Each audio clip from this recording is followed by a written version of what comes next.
ngate bakujjanjabe mudwaliro lya bbeeyi tewamanya nakumanya nti basasulira biiruzi ez'eddwaliro ate bwodda ku sayidi endala kyaliwa Bobi Wine amusembezza amufudde ne Vixen amukoze buli kimu kati lili paza ali mu buzibu bunene nnyo tebufaanagana na bwa Khalifa kuba Khalifa tavangayo konagamba nti ye wa NUP yali nyuto luli bwe yagendako ewa Museveni nga Fulufiga amututteyo abantu ne bamuteeka ku kikuminzaani ne bamukalirira naye nga ye baali bamuvumira bwereere kuba yetalangirangako nti nno ki we NUP naye kati abantu nga bariri pazo buli muntu abadde amanyi nti we NUP kati abo be bayita ba hypocrite number 1 bali ba plus kati abantu okumuyisaamu eggaali batuufu naye ng'ate kati nze okuŋŋamba nti ndi hypocrite akinvume yabeera omujega kuba nze siwagirangako Bobi Wine obulamu bwange bwonna kati opita otya hypocrite ku muntu gwe siwagirangako okitegeera Mamero omuliwenkwe yo yali nga agamba ali ku saidi yo naye ng'ate byakola birala okitegedde naye omuntu nga ye agamba nze siri ku saidi yo era n'akola ebintu bye nga waabikoze omubi oyo gw'obeera naye yeefuula nti ali naawe naye ng'ate amazima tali naawe kati abantu abasinga tebaagala mazima nze waliwo bwe twali mu kampeyini awo omusajja ono Khalifa ne bamuteeka ku minza ne bamukalirira ne tunyumirwa nnyo n'okukogga n'akogga si ye mutono naye ng'ate ekyamazima baali batuufu bamukalirire kuba baali bamusika kebo oba area asobole okudda ku saidi yaabwe naye n'abeera resistant ebitabo we bijjira Mamero omuntu eyasoma abawanjawulo Khalifa senga yamenyekamenyeka dda senga bwagenda ku stage okuyimba tebakyamuwa wadde ka show naye ebitabo bimweyimirira kubanga bw'otunuulira Khalifa munene kigwata lumbye yakwata Bebekulu n'amukwata amataayi n'atebe yali akola ekivulu kye luli nalaba Khalifa ali ku stage sebatu kuba muziki nga biri byaggwawo dda Khalifa n'akwata Bobi Wine n'amuteeka ku fulampeni n'ate luli namulaba abunga ne baganda ba Bobi Wine kwegamba ebitabo byo byanjawulo nnyo kyova olaba nanyiiga nnyo omusajja oli ataasoma eyazannyira Khalifa n'amala gamusonyiwa n'amuleka yanyiiza nnyo anti ndowooza Khalifa yalaba tebali mu minzaani y'emu nga tasobola kubaako kyamuugira nalabanga mulwako yenkoma omulwako anti omuntu eyasoma oteekawo ekintu kye bayita fear factor kati yoyo akimanyi nze kati kankubuulire Mamero fear factor eri nti nkuba oluyi nkuteekemu miliyoni 10 teri mulala ajja kwejingirako bwe mba sizirina anti ate nga tozirina nga tolina social capital kati ffe tetuteekayo ssente nze onkuba oluyi n'enkwezingako okulaga abalala tisibwa kati Khalifa ekyo kyeyali alina okukola omuvubuka oli bamuteekayo ne bwasulayo ennaku 2 tewali baddewo na muntu n'omu addamu okumusongamu era nanyiiga nnyo Khalifa wa ghetto ate n'oli wa ghetto ndowooza ye yalaba nga tekyetaagisa n'akireka Khalifa wa ghetto amanyi oluzungu Khalifa wa ghetto amanyi omugaso gw'ebitabo oli wa ghetto atalina kyali olaba okankubulireko oyo muyayi lwaki namulekamu kale buli kimu nakikola nempandiika n'okumusavinga nemusavinga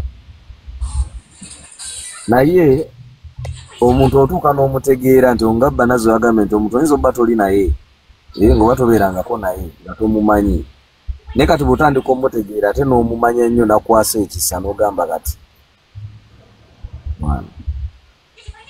ng'ali bulaasi sikogera bulaasi naye nga nga omanyi kati kale omuyimbi yakakuba oluyimba lumu njagala ombuulire kubanga we byabeerawo yali yakakuba oluyimba nga lumu oba bbiri ate nga tezimanyikiddwa musumbuwa yakafuna emirimu gye gisooka biri yabikozerwa kamera bulijjo tagirabanga nako mamu neŋŋamba mwana amale gamuzonyiwa muleke naye empapula weeziri singa aba ye mamaaza nayagala okuddamu okukola ensobi eba court order nga Kalifa wali oli mu kibuga kino kyengenda okunyumya wakirabako oba oyinza okuba wakiwulirako kuba wali mu siite nga ebiseera bimwe mwali basita Chameleone yagenda n'avuluga omusajja gwe bayita Medi Ssentongo. Medi Ssentongo kye yakola yalaba Chameleone waali wanywera sigara n'aleeta emmotoka ng'eriko n'obumansuka n'amukubisa boodi n'agwa eri ne bamulondawo nga tasobola na kuyimirira yenna okuva olwo teyaddamu kumumanyiira oba okitegeera naye kati ebyo senga yadda nti omusajja ono kangende muloopo oli mukwano gwa pulezidenti mukuba ekyuma omumenye okugulu olaba oba aliddamu ekyo kye bayita fear factor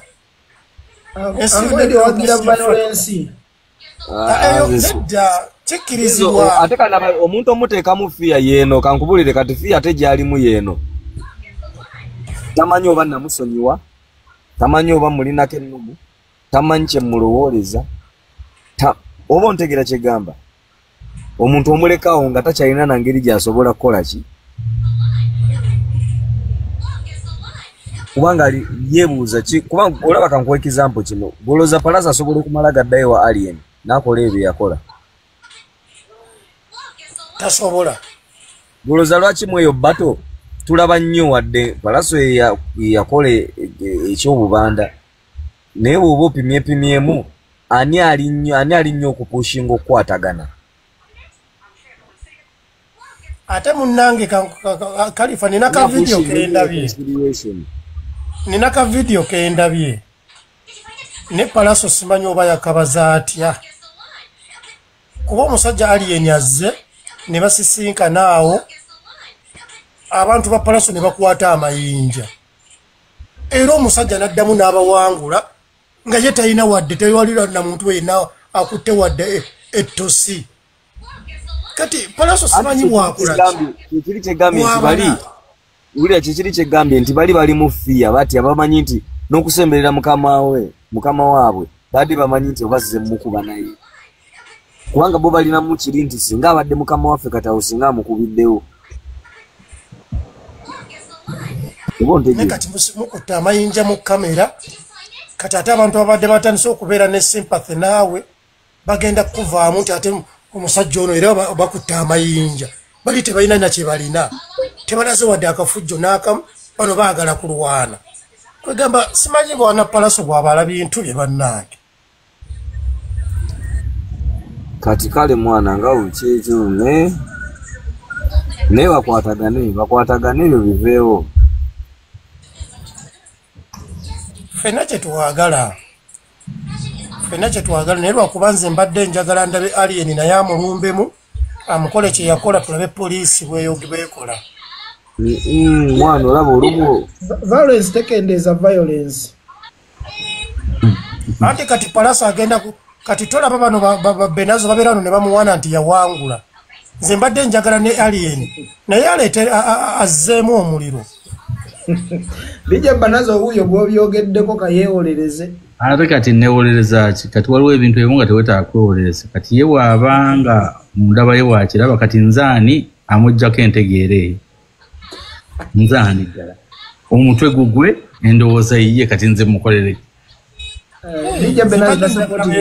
era nze njagala Alien amulumbemu kati ono gwolaba ono bwe bajongeza omuliro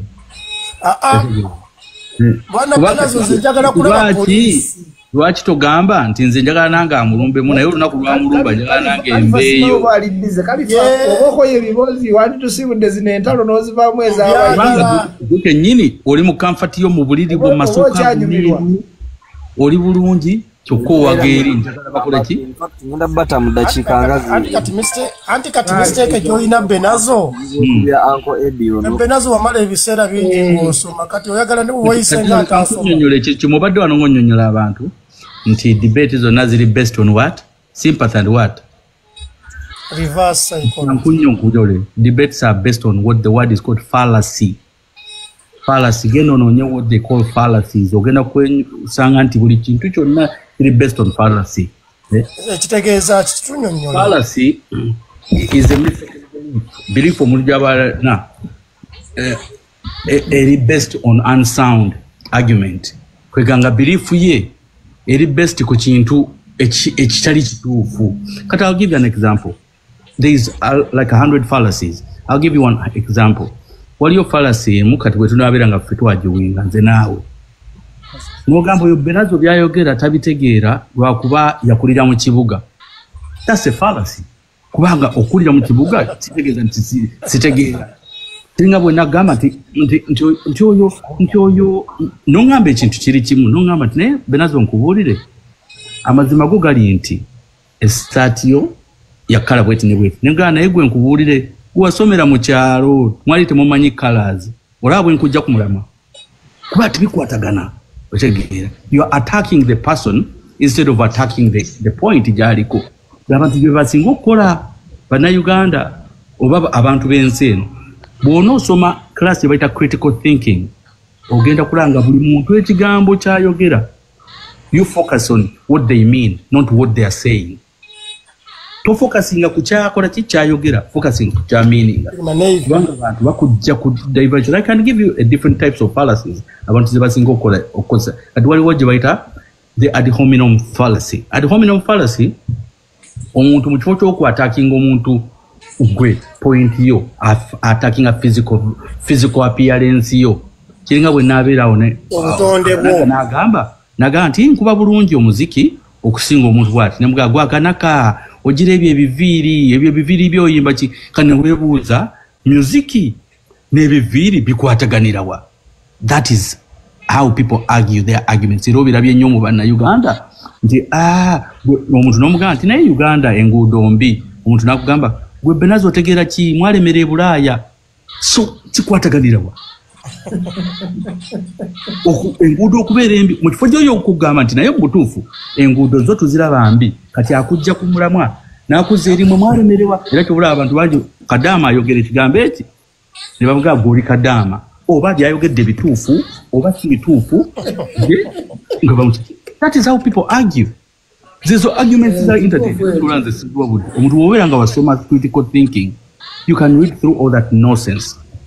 Osegera kubanga omuntu aba ayagala kujja ku mulamwa osegera bw'obeera mumpi ne bagamba n'okola point nga mu abantu abampi temuba na magezi olaba bw'akujje ku point tajoogerako gy'oyogedde point tajoogerako yakugamba bugambe oli mumpi. Leka nkubuulire DJ Benazo waliwo point bbiri z'oyogedde mu by'oyogedde oyogedde kali akaaba Kadaama abantu bamumanyi bakadaama ne kali mwalemera e Bulaaya bagakoma walwanire wano mwalemera e Bulaaya oba kyoyogedde kituufu oba kyoyogedde si kituufu kwe kujja ku. That is how people argue their points. Abantu abasinga kati omuntu bw'oba wasoma critical thinking n'omanya ekigambo fallacy, everybody go Google the word fallacy then go read through all the different fallacies. Ojja kwezuula nti bulijjo by'owakana bya kisiru nnyo by'oyogera n'abantu b'okayana nabo tebalina magezi ne bye bakayana tebabitegeera because that's how people argue debates. Omuntu omugamba ekintu kimu 2+2 is 4 n'akugamba gwe wasomera gwe yasomera ekalangaalo. Edi ogenda kwogera ku ajjati na myalo bye yayogedde ogenda kuyogerako banzijukizza wano. Kati nze sikyakayana n'abantu because people have no skills to debate. Have zero skills to debate. Oyogera kino ayogera kiri oyogera kino oyogera kiri olugira bw'oyogera kino okanula kigwa amaaso gaafa n'omugamba kati ebyo bikwataganira wane kyenjogerako. Naye Benazo ko tutte leero sigwe bagenze ne bakuwanulira ku mapeera. Otegeera katolaba kati amapeera ge bampanulidde gakwataganira wadde ku byetu. That is how people nategeera mbu n'ebyennyanja twabiraba ali ku mapeera gokka. Ati bannayuganda wetu omugamba Museveni atufuze bubi Benazo gawa tuwala Mamero. Wanchi bakugamba. Mamero. Benazo ye yakutwale wamewo omukulu nali neewuuza Joyce. So dange so tu kana DJ Benazo yantuusa. Si kyangu. Benazo omulabira mu Bugalu bindi naye sebo munene. No. Bunene. Naye kati bana Uganda kyekyo bonnange bwenna boyagala okuyiga okudebatinga genda ogugulinga ekigambo fallacy kanti wandike wano ogenda okuyiga okuwa abantu level nange Benazo nga yasomya yafunye akagambo ku Google ate kagambo ku Google binasoba nzi ate Google solo binyonyo ayogedde akagambo kano kategeeza ki banaye ogedde ebigambo nga mutuwalo ekyo awo wonna arguments ati gogenze no misleading abantu nogamba mbu debates zibera za reverse psychology and I'm like seriously anti buli muntu aba ayagala kujjako ayagala kusinga. Debates are based on fallacies, how people look at engeri gyakudivert abamu babikola nobikola nga takigenderedde, but that's how they debate their issues never ku issues naye bwagwa ku bantu baja anti Benazo kati mwabasoma mwe mumanyi ttaamu zeezo naye kati ffe ekyangu tukozesa lulimi lwangu reverse kati reverse psychology si kyabasoma ekyo kyaffe kya ku street sebo oyinza nokibuuza omuntu reverse psychology kyeki nakulemwa n'okukinyonyola what does reverse psychology ne Mamera akimanyi kinyonyole reverse psychology kitegeeza ati ne Mamera akimanyi agwe kinyonyole gwakyogedde kitegeeza ati ate nze asinza ate nawe oyagala kunziza nze byange mbinyonyole reverse psychology tuwe n'example kitegeeza ati ita Rastamani Buganda wuyo yaba akinyonyola sinzi Eyo ina kubibuuza abo barasta gundi abo bebana abato. Bantu bangi tukozesa ebigambo nga kinyonyo. Barasta Buganda bakerea lupenzi be bato. Kakati mu bintu bebiti. DJ Benazo ne nani musiza muganda wa. Ne Uncle Eddie. Ta Fletcher ankula musiza bantu Fletcher. DJ Uncle Eddie. Owagira nnyo oli muwagizi wa NRM. Muvudde ma office mutulumbye ku TikTok ne mutandika tuwe byogere lwakuba wamanyi wayinza okufunira emirembe omukyala omukungu ow'ekitiibwa Ajati Namyalo yabadde ku live leero naye wabitegeddeko namulabye nga awemula mbadde njagala bikuzanyiramu owulire abireke si birungi kuwulira DJ Benazo wabiwulidde wamma nabiwulira ngaawemula kambizanyira abantu Uncle Eddie otandikira awo bibazanyire nabanno kati nekibize ekimumyezi kumanyoko nawe kumanyoko nyoko transition gyasamanyi muvume njabba mumanya abantu mwamwe mwawuuza nnyo mwefula nnyo abategerera bannayuganda kota president oyo kakutamutana olo ye olo ki kati how many inches are you by the way to come out and start abusing and gazetting and owning and impounding people? How many inches are you? Please. Shower Bobby Wine olinga amazina awe manyoko. Nze buli anaavuma nja kukuvuma kubanga naawe oli kidoli olinga ne bada ku manyoko tujja bavuma nnyonnyonnyonyo. Ono yasikia omusika wa fulufiga tumuzudde. Aisha wa Bobby yenna gyali gwe babadde bagaliisa naye maama ono nze kale nze n'ebigambo bino si bipya tubiwulira naye kisinziira omuntu kyabyogedde olaba nze ebbanga lyemaze ku internet si byogerangako era nnyinza obutabyogera paka lwendiva ku social media naye baaba Uncle Eddie baba abakulembeze anti mistake gye mulina eri emu kati mwe temumanyi tool of communication ekintu ekitunze nnyo Bobi Wine n'abawagizi be kubeera nga bawemuzi bavumi nti abantu bonna bamanyi nti bw'oyingira mu buwagizi bwa Bobi Wine bagenda kukuvuma bakulisa emirambo bakuvuma ne jajjawo kye yafa kati ekyo ne kiteekawo kiri kye twabadde twogerako kye bayita fear factor essaawa zino ekikoze Jennifer Full-Figure si kubeera nti mugezi wabula kweteekako olukomero olwo kati ensi yonna ono omukyala Eddie ono gwe twogerako minisita Mulamba minisita muki tabeerangako minisita talina office omukyala mobilizer nga bwolaba Frank Gashumba nga bwolaba Full-Figure ate ne Full-Figure amusinga ne woofiisi ennene oyo omukyala just mobilizer naye lwakuba nti nno olwokuba nti nno mobilizer ate nga yasoma ate nga ayinamu kalakita eyo kati ne bamuwesiga ne bamuwa ssente oyo omukyala Namyalo yoyo gwolaba eyajja ku Gashumba contract ey'okutambula Uganda yonna yali ya Gashumba kati Gashumba olwokuba teyasoma erinnya lya Namyalo kanemu n'agimubbako Ajati Namyalo n'agimubbako era bagendako ne mu kooti obijjukira Namyalo n'asinga kati Namyalo yalina contract ye NRM yonna ey'okutambula Uganda yonna sente ayina empya n'enkadde n'ey'okutuwemula nayo contract yagirina anti ekiri kyenkugambye kye bayita fear factor gw'okimanyi nti essaawa zino Jennifer Full-Figure atandise n'okuyingira mu misango gy'abantu abaasoma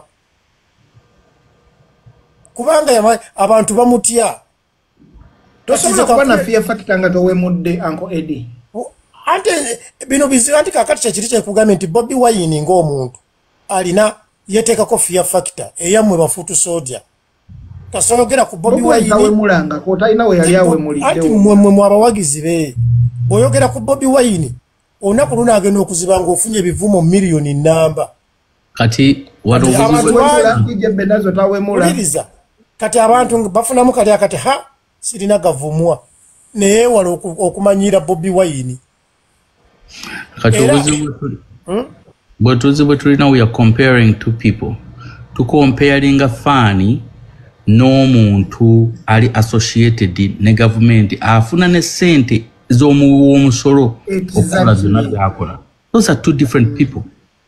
Kiringa bw'onobeera ng'onenya omusajja ow'okukyalo ayina omwana mu ssomero omuzadde ate ng'omukomparinga n'omusomesa oba omuntu ali ku boodi y'essomero standard tebeera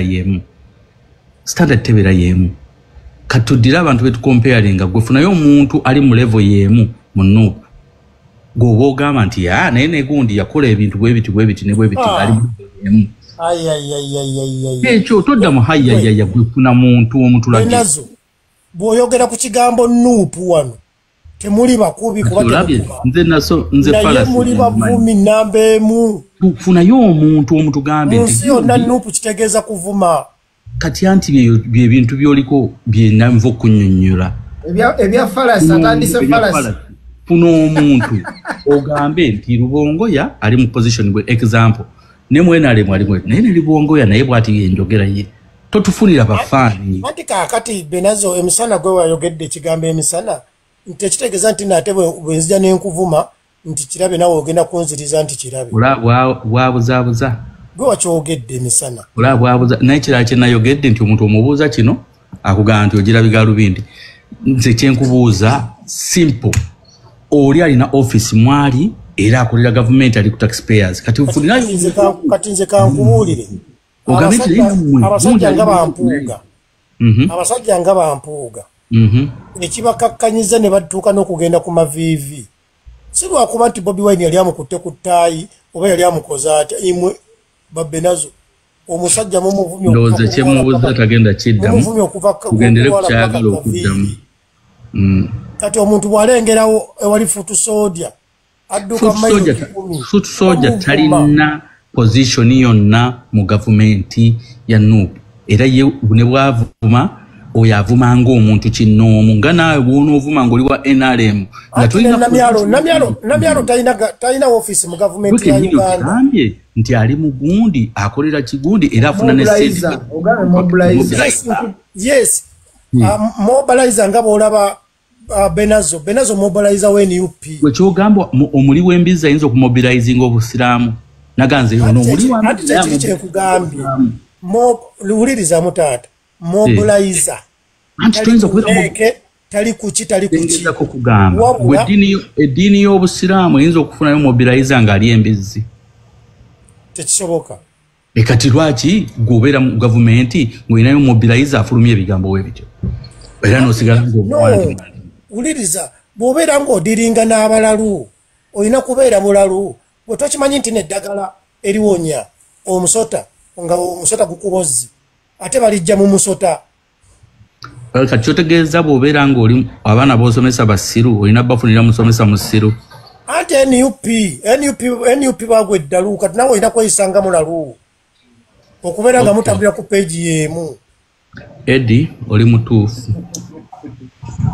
Wabula Eddie bannaye kati ffenna tufuse balalu omanya NUP bali bavuma bawemula nze mbuulirayo omuntu alina position mu NUP gwe wogamba nti agenda katuuti n'avuma abantu fa ku bafaani naawe waliwo n'omusajja gwe bayita wayiswa mufumbiro waliwo kana akeruweero kano kagundi kana akalwala kwashakko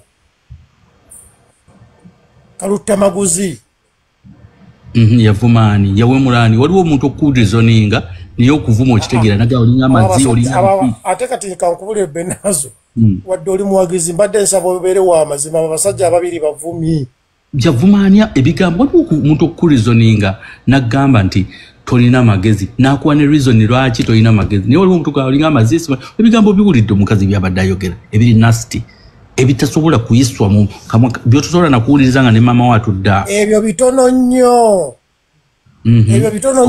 ku bivumo bye muvuma abe NUP mwe mwina university y'ebivumo mubijja nawa yes waliyo abantu bangi nnyo abali ku both sides abavuma naye nga tebalina position bavumanga kino omuganzi bwe nagenda ku microphone anti abo babeera bamobilizer mobilizer namyalo bwali kati nze bwe nkuvumira wano mba mobilizer wa NUP kati waliwo kwano ku internet atakimanyi nti oli mobilizer wa NUP kati gwe kimanya nti ndi mobilizer wa NUP kiri kinfuula mobilizer olwokuba okimanyi anti nenamyalo bwali neketemwapointinganga kati bamuwadde office mugambi yatwala zicontract ayina zicontract zisasulwa esente y'omuwuwumusolo wuliriza Benazo oli yakeera ku makya n'afuna ttenda ye ey'okusappulayinga bizinensi kati kankuwe example emu edi awo mu nsi gy'obeeramu nga waliwo omuntu alina ttenda okusappulayinga ebintu gavumenti n'akozesa olulimi ensi yonna lweraba nti lulidde ati ayinza okusigaza ttenda eyo mu nsi eyo gy'obeeramu anti kati wano bagimuggyako lwa nsonga emu nti wano abakuwuliriza wano aba adiringira mu bantu be bayita abategeevu naye bali betulina mu Uganda ne bayita counterpart ensi yamwe gyoga nti ntegeevu okimanyi counterpart baffe abenkuddemu Sweden otambula bukunya nawe olina kweyambula akankunyonyole nawe kuwemula mamero kankuwa information Sweden eyo jaga abantu abalamu yesinza highest number of suicides mu developed countries. Suicide is a mental health problem ya bulalu kitegeeza oli mulalu kati gwe ensi gy'ogamba etali mu balalu lwaki yesinga abantu okwetuga kakati ate nawe ekigambo kyewaleese wagambe kimanyi bakiyita falasi simanyi falasi kati ate nawe ekyolimu anti agambye ye kenyini agambye nti ensi gy'alimu teri mu balalu ninze buwadde facts genda okebere Sweden yesinza abantu ekyo kintu nkireese jjenno nga kyenjagala okutegeeza nti bw'oba odiringa n'abalalu olina kweyisa abalalu basinga wammwe mu nsi gy'olimu kwa nsonga nti kuba NUP gye ŋŋamba ensi gye bayita NUP ejjudde bazzolo nawe olina kubeera zzolo ensi kati olaba bannayuganda munnayuganda ayinza okugamba nti yo argument is weak nga takunnyonnyolodde lwaki argument byezo fallacies omuntu agenda nakugamba nti nze am speaking the truth kati n'alowooza nti ye bw'agamba nti I am speaking the truth kifuula obulimba bwe the truth. When you say I'm speaking the truth, back it up with facts. When you say nti omuntu musiru statement yeddako yakumulaga lwaki musiru toyogera bwogezi nti Eddie toyina amagezi ngate tonnyonnyodde lwaki Eddie talina amagezi ate n'omunange kankubulire kati kankubule NRM yeetaaga okufuna y'abalala nga bana abalinga oyo era ekyo tekitwewuunyisa kuba bannange abaana balina UP muvumo oba ebivumo mubijjawa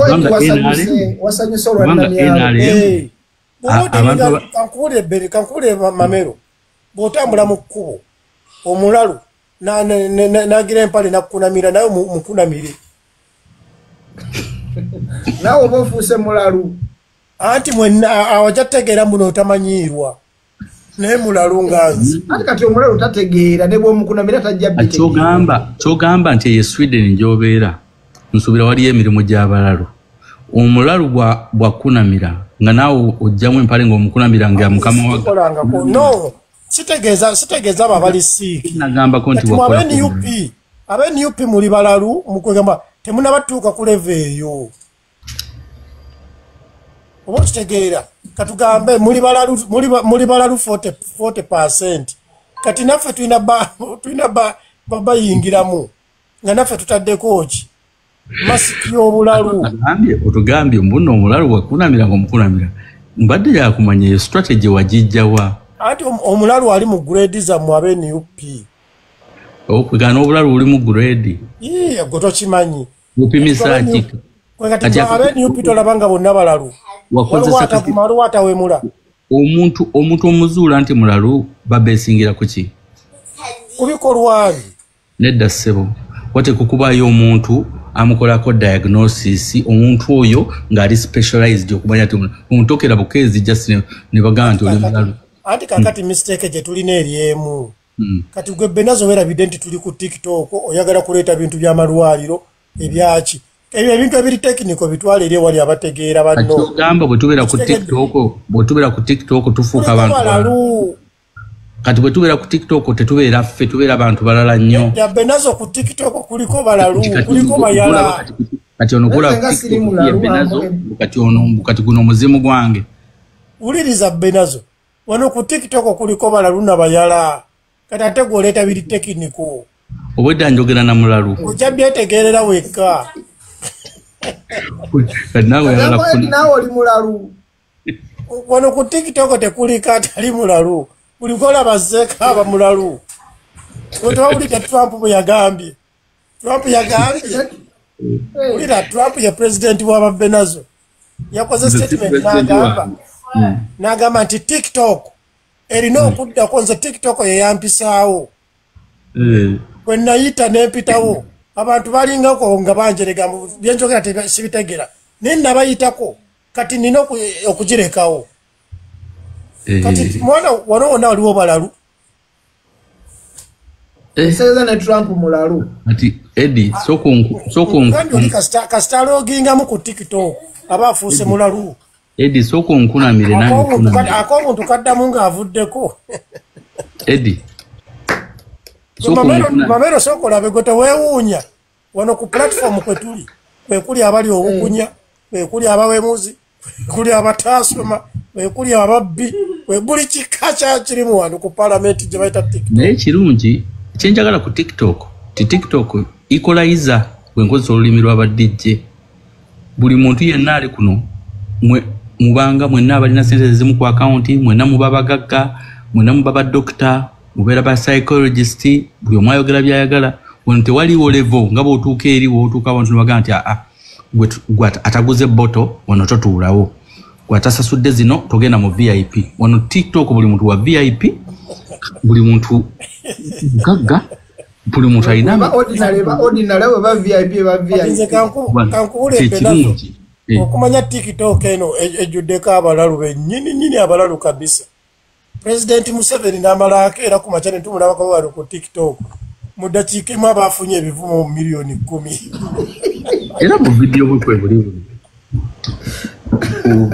tekuliko decency teriiko era mu TikTok mu vidiyo bwe buli ate in fact singa Museveni kuno kwagira dda kubanze mulaba agenda ku Facebook ate gye yawera ate n'abeerako live eno TikTok agitya yabavubuka nnyo ebo video bwe kwebuli era bwogera muwe mulirako kuneno nakiwulira okimanyi nti no kuno kuliko abaana abatasalwa jita ina kyasalwa oli agamba sina kyenfiirwa n'akuyisaamu eggaali naye leka nkubule era abantu abali kuno baava eri si bantu bapya baava eri bava ku social media ziri nedda Benazo ono kyagezaako otegeeza nze nkitegedde edi kanyambeko DJ Benazo kyagezaako otegeeza nkitegedde nti kiringa bw'onoogendeyo for example mu bbaala olugoye lw'onooyambala mu bbaala si lw'oyambala mu kyaki okyusa kalakita n'oteekako ey'ebbaala kati ku apu endala abantu babeera decent we bajja ku TikTok ne bateekako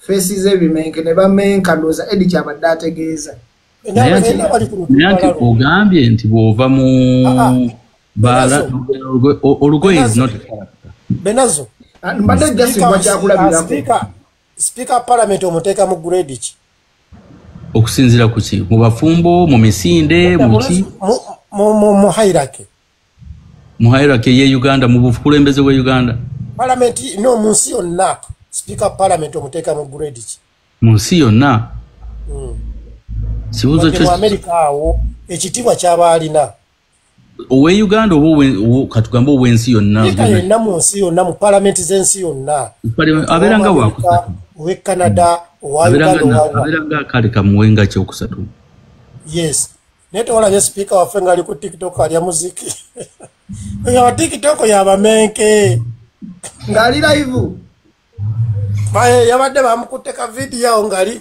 alina system ne Museveni alina bo video bwe kuno bwo bunonya era naye alina ko muziki gwabwe ngali awo naye kwegamba buno abaana be bakola buno bw'okuzinira kwegamba eno y'ababanda nze speaker simulinako buzibu ne bwazina amazina kastabira nga akola emirimu gye ekyo sikirinako buzibu kyentegeeza Benazo kyentegeeza nti omuntu yenna bw'aloogingamu n'ayingira ku TikTok kiriza obagana ebitibwa byejjamu yejjamu ekyokubeera omuzadde yejjamu n'afuukira ddala mawaya naye nti biri biddako amaze kuva ku TikTok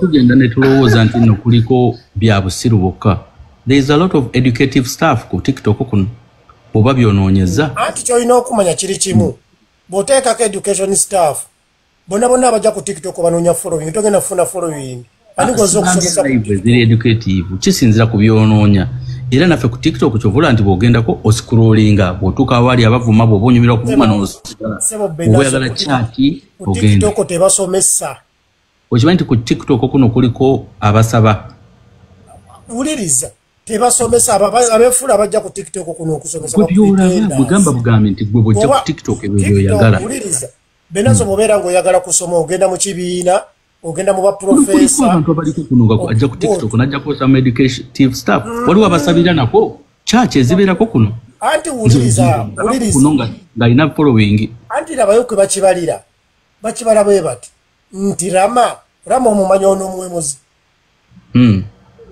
baba bakibala bwe bati nti rama omuwemuzi alina following ya mmeka nti alina miliyoni ate Benazo ajja no n'asomesa abantu nti munaabe mu ngalo muwone kolera muwone dayoni nti alina bana ekyo kikulaga linda muwuliza point yange ekyo kibeera kiraga nti platform eno yabagwagwa omugwagwa munabe gwe bakufollowinga kati kankubuulira ekintu kiri kimu TikTok okujjako nga gwoli ku TikTok y'Abannayuganda bokka bwokira naye kuno ku TikTok kuliko ebintu bingi nnyo eringa nnyanja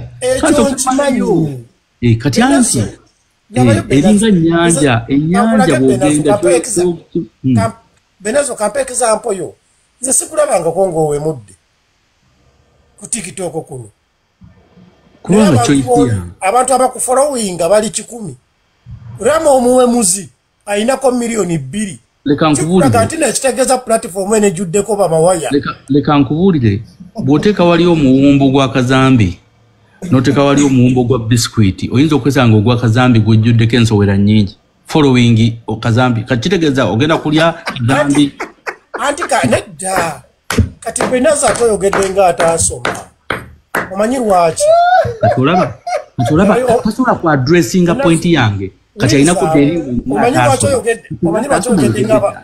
omanyi lwaki oyogedde ng'ataasoma falasi bali b'oyisa enswera ensi yonna benoonya.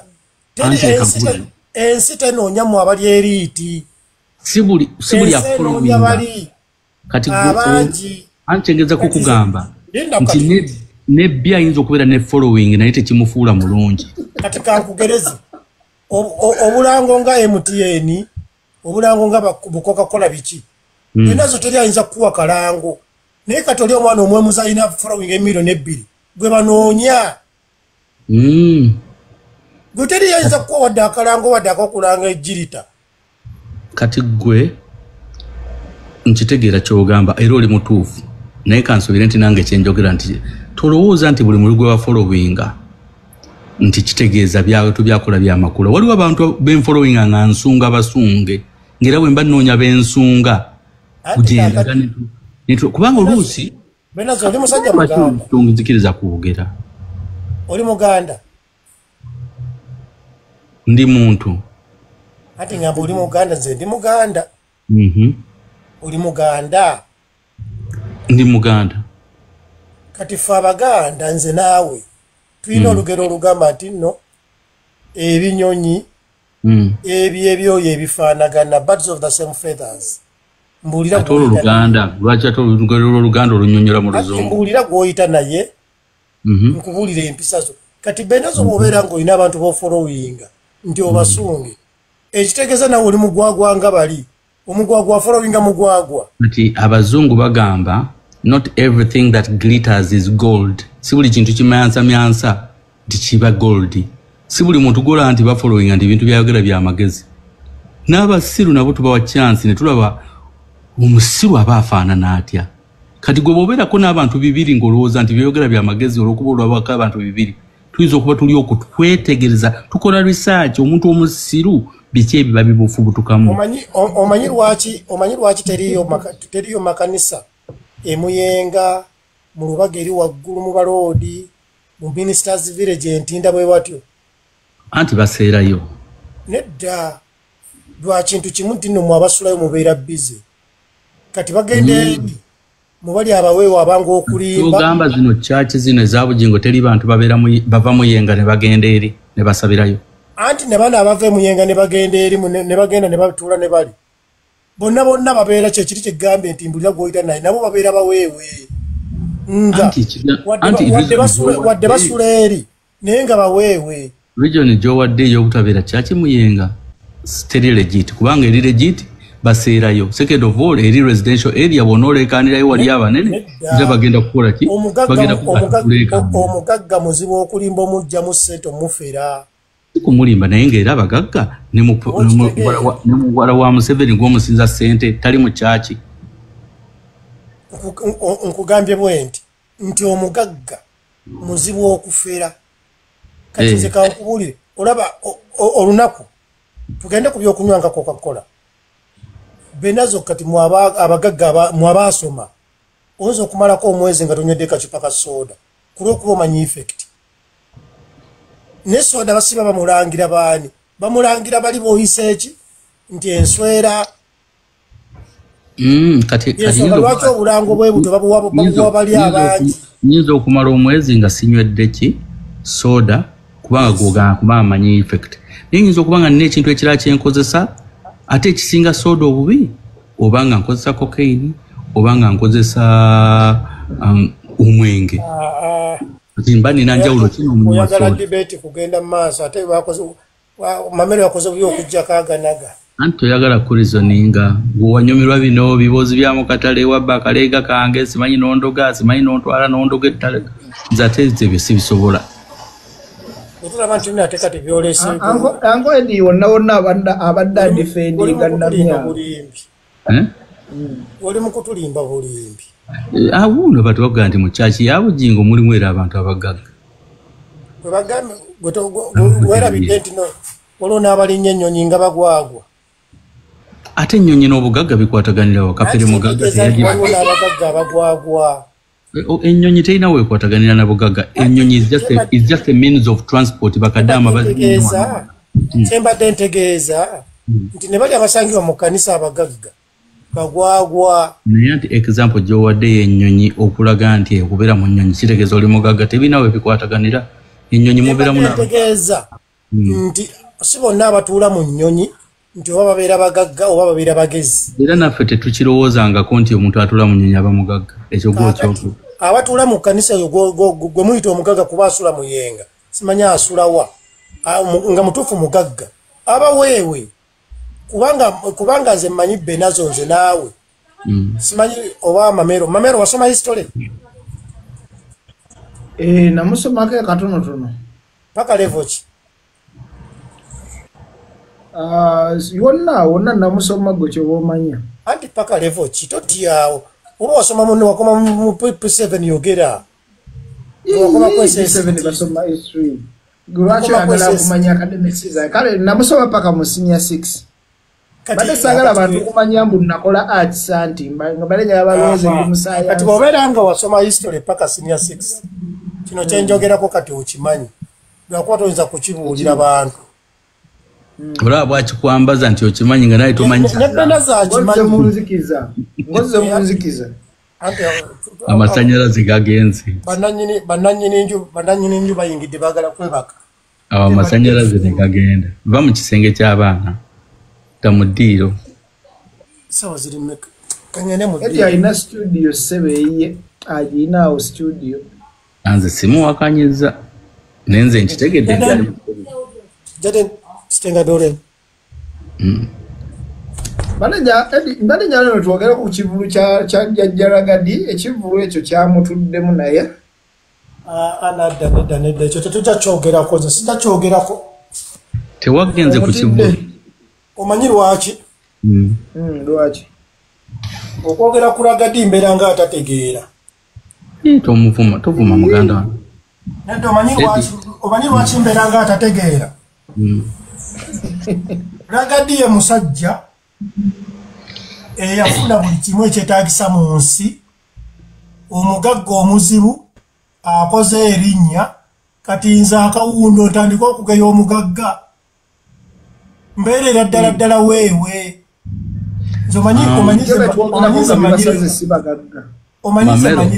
Omanyi nze manyi levo zange. Ragadi ekivulu kyamusaze.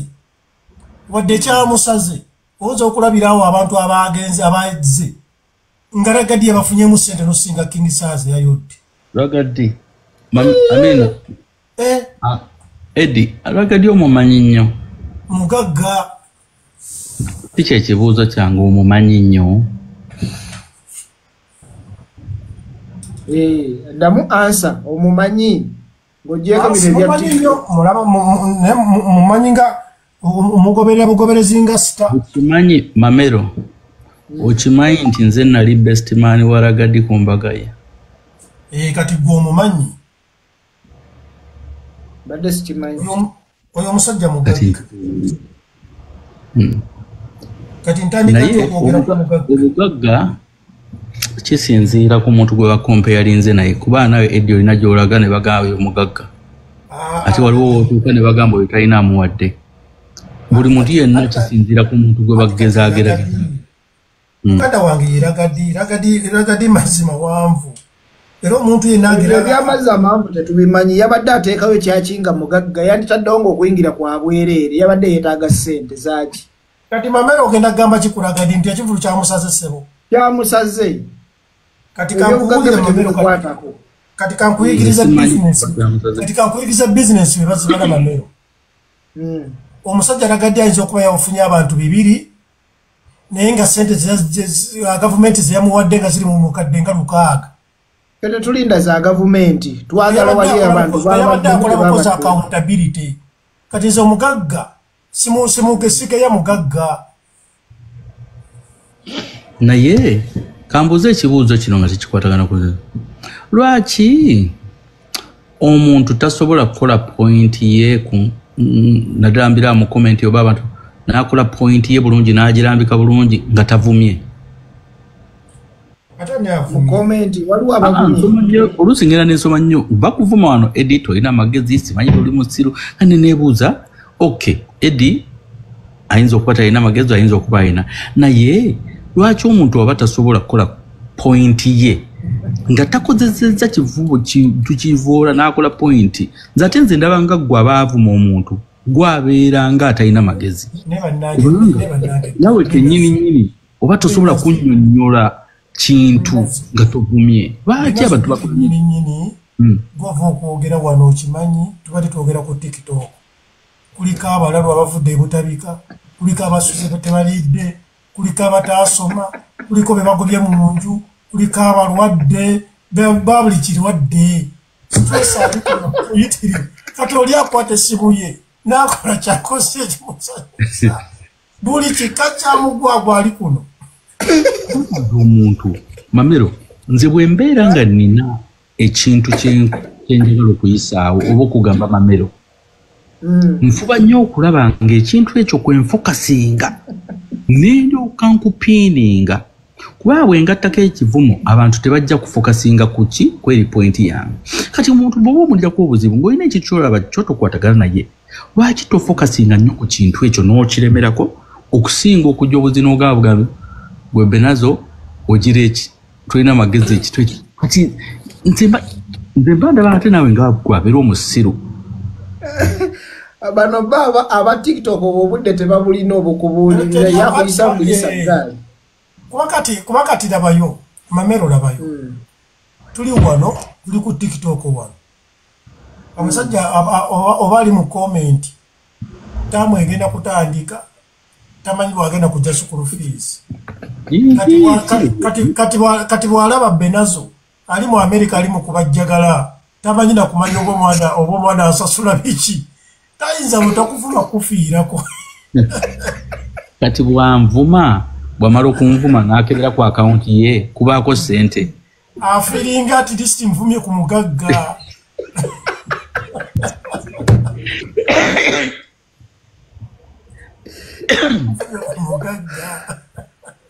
waliwo na video zokola omuntu najja nakuvumira ku video nene ogamba onavumira Edi olina kyombuusizza kati kyogamba bw'amala okuvuma bw'agenda ku akawunti ye era ssente tekubaako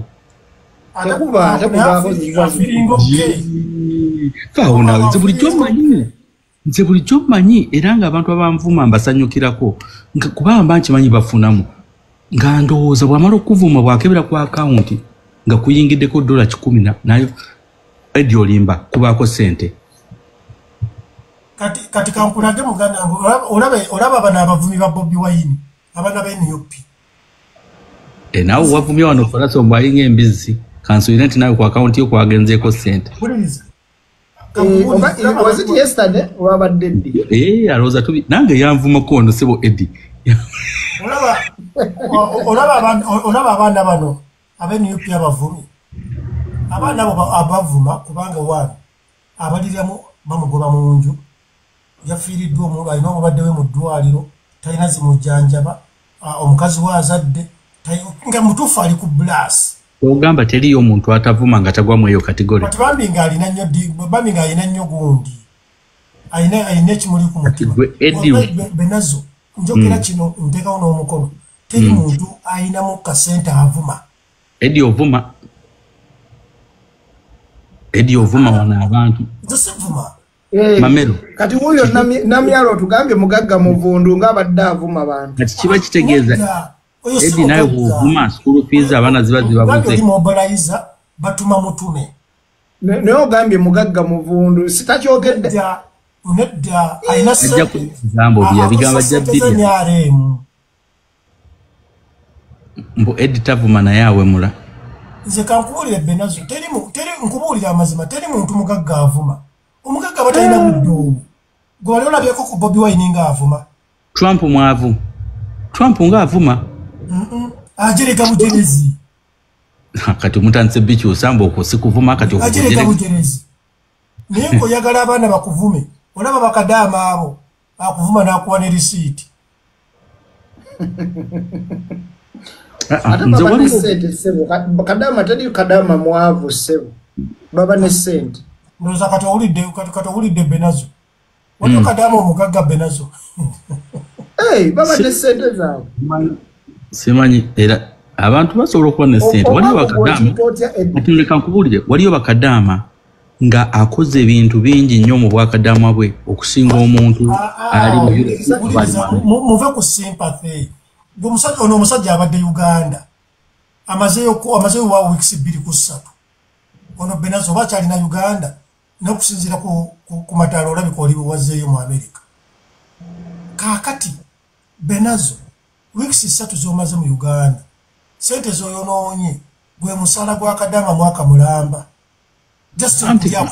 twawula ebintu bibiri waliwo enjawulo y'okubeera ng'ofuna ssente n'obaako kyozikozeemu waliyo abantu bangi nnyo ng'okola nabo kankumalireyo oba oli alina kyakoze oba talina kyakoze ssente ziba zizo leka nkunnyonnyole ekintu kiri kimu muyinza okubeera nga mukola omulimu bantu babiri naye nga omu omulimu gwalina kyalaga ng'omusala gwe gumu omulanga talina kyalaga twawule enfuna yo n'ebyokoze mu nfuna yo gwoba olina kyoleka kuba kyoyagala n'oli akoze kyayagala anti kwe tujajingira abantu nti ono alina kyakozeemu mu ssente ze kubanga ssente zonna akyakaddemu zize azikolera kukyakala tiwakanya ziba zize naye bwe bajja wali at the end of the day ne bagamba edi olina ki ng'otyoka obalaga amacupa ababuuza ekyo babeera bagwagwa kuba toyinza kumbuuza olina kigwe gwati nze gwataatuma gwe twatuulako ne tukola meeting nti oluvannyuma lw'ebbanga beri titulyebuuza kyetukoze kati gwe wano bulijjo mutugamba nti nga Museveni tetumujjangako mwatutumako omujjako gwe mutugamba Museveni nze sikyogerangako kirega wano bulijjo wano nze ekigambo kyenjogera bulijjo ku kati tugenda tandika kulikodinga ekigambo kyenjogera Benazzo bulijjo ku politics omu kiri kimu nti nange mumpe kasente ndyenga Bobi Wine bwali tukuwe kasente gwe kasente fe batuwakawe kola edi olina opportunity oli mu nsi nange bampe kasente nkalyenga Bobi Wine bwakalya aya ate kati ononya kyolina opportunity katonda akuwadde opportunity otuse mu nsi osomye olina kyoyagala kyokola kati ofaaki n'ensi wasoma amasanyalaze wano netukulaba oyinza okuvuga baasi mu livaaso oyinza okuvuga baasi mu livaaso okuva e Kampala paka Masaka experience ogirina ng'egendera mu livaaso kati ofaaki oyagala ki ate oyagala odde Uganda ate nayo mbu mumpe bakuwa zaaki katonda akuwadde opportunity kyoba okozesa wavudde mu America tewagenze wa Bobi Wine n'akuwa amapeera kuba gaalina huyo mamero naye amapeera tamapeera geyampadde gulabi namusabye ssente alina amapeera anti wuliriza buli muntu kyalina kyawa munywanyiwe nze bwenkyale wasale n'akwatira $, gwokyadde wa Bobi n'akuwa amapeera buli muntu kyalina kyawa kyaliwe tale bw'aba akuwadde tewali njawulo gw'osaba mumpe kulangira nti nowagenze n'osaba amapeera lwaki nze kyebampadde mugamba nagenze n'ensaba kyalina kyawa kyaliwe kubanga era amapeera ogala tegayina vali gw'osaba oli mu kusaba banaye mumpe anti gwe enjawulo etulina nze wandabako nga nze ku live nga nsaba nti banaye mumpe ku mapeera goli ku live ogamba naye mumpe ku ssente nga Bobi Wine nze wali ompiddeko nga ngamba mbuno sale mpa ku ssente ofa kwogera kati nti oyagala bakuwe ku ssente nga Bobi Wine nga ngamba nti sale mpa ku ssente ne bw'otoyogera linnya kati abanigo obadde osaba bakadaama naye nagende wa muzeyi sale nampa kacayi nangamba nywa kacayi naye wagenze wa Bobi Wine nakuwa ku mapeera gaalina naye wali ondabyeko ku live nga nzize kuba wali ondabyeko ku live wuliriza muganda tebakuwadde mapeera nabadde mugenyi naye wali ondabyeko ku live nga ndi wano tebakuwadde mapeera ekyo oyagala nkikuwandiikire mu capital letters okitegeere nakugambisa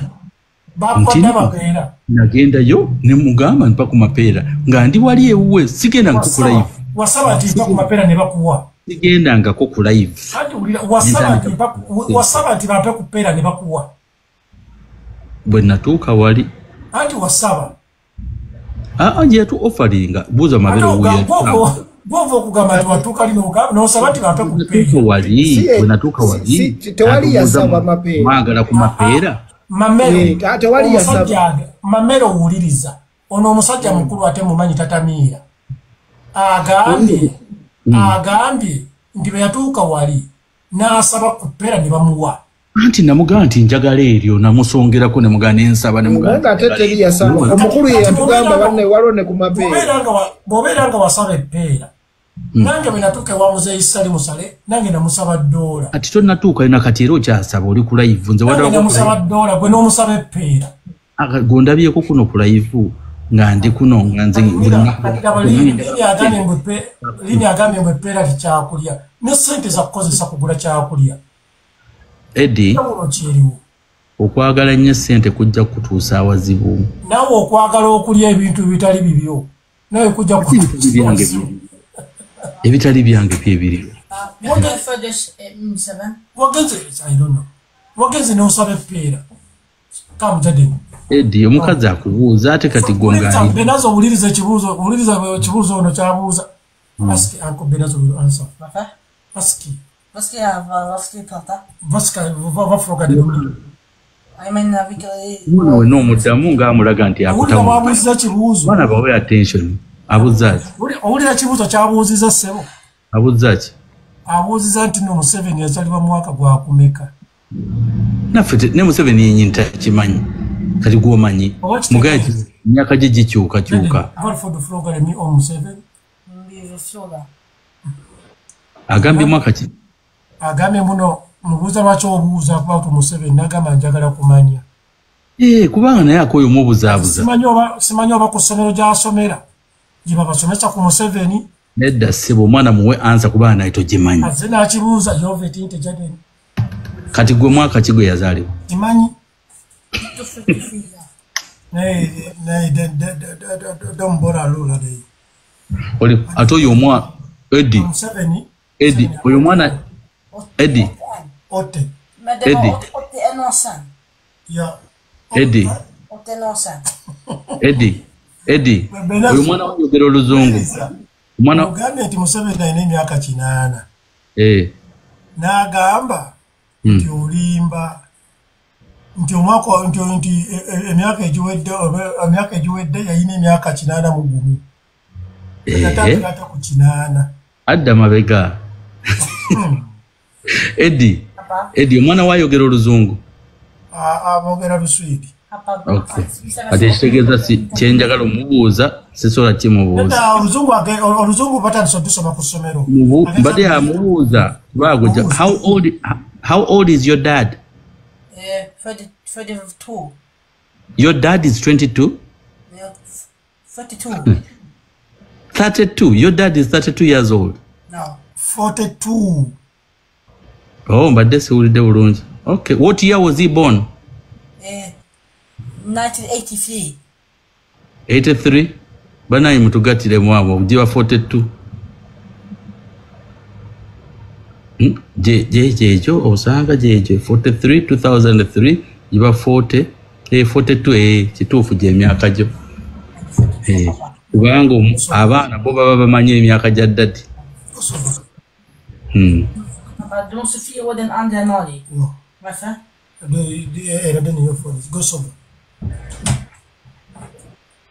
Eddie, ogenda ojja gyendi mpola mpola. Naye Eddie olina abaana abafaanana obulungi oyo akufaananamu. Eyo compliment naye omufirika taweeka compliment. Awo omuntu oddamu buzi nti thank you. Naye bannayimbo wabula Benazo. Awo ogamba bugambi thank you. Kimala tuddamu. Naye munange Benazo omanyi. Mukama Katonda mutuufu nze mwebaza ekintu kimu. Benazo abantu bangi abafiiridde mu myaka abatatuuse mu myaka gyaffe. Kituufu. Okitegeera. Negwe Allah n'akuyamba n'oyita mu mwaka n'ogenda. Kituufu era kyebalize Katonda. Kyebalize Katonda okuba nti owangadde n'obeerawo bantu bangi nnyo munnange ogendeyo n'otuuka ku bijja byabwe nga kuliko abaana eby'emyaka 2 yafa abaavaamu embuto nga baliyo bafu okitegeera. So it is a blessing okubeera nti omuntu obaddewo ebbanga lyonna okitegeera. ate teri omuntu awangadde lw'amagezi ge. Mumbejja Sofia nange nkulamusizza. Okiraba Benazo teri muntu awangadde lw'amagezi ge. Otegeeza ki nti ataddemu amagezi mangi okuwangala. Fena tuwangadde lwa Katonda. Tuwangadde lwa Katonda n'oluusi ne choices ze tukola mu bulamu. Okubanga ne choices z'okola mu bulamu nsuubira ziyinza okukendeeza ku bulamu bwo. Ekyo kituufu.